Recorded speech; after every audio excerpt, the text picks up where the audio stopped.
Kaya pala mo nga ang aggressive behavior is common kani sa mga lalaki, especially sa mga adolescent because of testosterone, mga biological factors.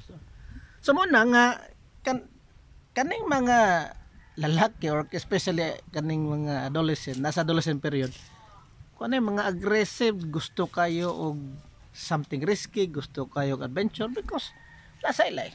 So as an adult or as practitioner, no, kailangan natin masabdan.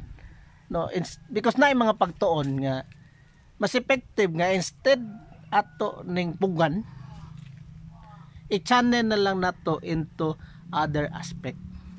So, tagaan sila mga activity karon o mga program nga ma-channel nila ang ilang aggression into something valuable.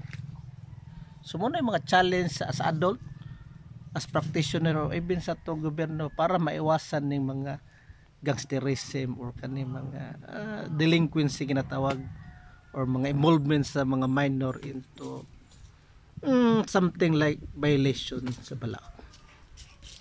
So ikaw